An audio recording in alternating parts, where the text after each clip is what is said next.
Podemos ha iniciat aquest dilluns la cursa cap a les eleccions municipals. Els ciutadans que desitgin liderar una candidatura de la formació de Pablo Iglesias poden presentar el seu projecte polític que reculli les sensibilitats del seu municipi.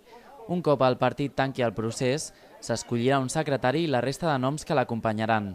Una de les tasques d'aquest secretari serà la d'intentar arribar a acords amb altres partits i moviments.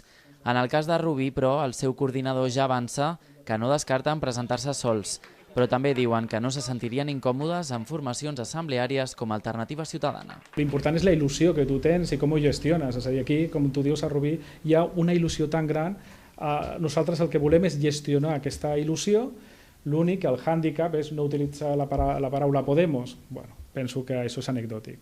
No podran fer servir la marca Podemos, però sí noms molt similars com Queremos i Podemos, el nom del grup d'intercercles de Podemos a Catalunya, que ha aconseguit 21.500 vots a les eleccions del Consell Ciutadà de Podemos d'Espanya, que ha guanyat el grup de Pablo Iglesias aquest cap de setmana. Han estat, però, el 5è grup més votat a nivell estatal i el primer a Catalunya, i inclou a la llista 3 rubinencs, Rafa López, Daniel Montesinos i Concepción Avellán.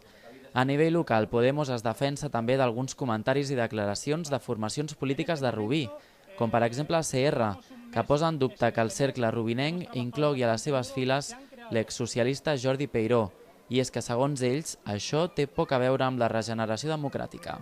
Serà la pròpia assemblea, les pròpies persones del poble, el que diguin sí i no, és a dir, en aquest projecte. Però no personalitzem, sisplau, és a dir, és un projecte, un col·lectiu. La roda de premsa d'aquest grup d'intercercles català s'ha fet al nou local de Podemos de Rubí, situat entre Can Oriol i la Serreta. Aquí han anunciat que aquesta candidatura de 21 persones comença a treballar per poder-se presentar a les eleccions catalanes. Volem reconvertir aquesta iniciativa en una candidatura que es dirà Volem i Podem. I com diu el nom, és la traducció al català de Queremos i Podemos, Volem i Podem, que serà una candidatura per les pròximes autonòmiques. Dintre de Podem Catalunya hi ha moltes sensibilitats, però sobretot hi ha una sensibilitat social. Podem, a nivell de Catalunya i a nivell de com ho veiem nosaltres, entenem que ha de ser molt social.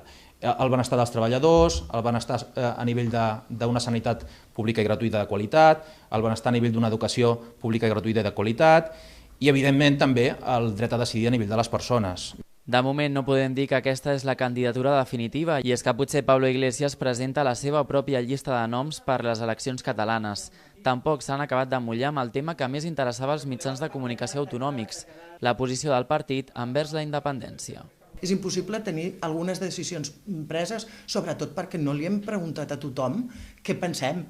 Potser surt una majoria que vol la independència dintre o potser no, però no és una cosa que li direm a la gent de Podemos en general, als nostres votants. Per votar-nos heu de pensar així. És exactament el que pretén Podemos, que no n'hi hagi cap mena de paquet tancat per votar.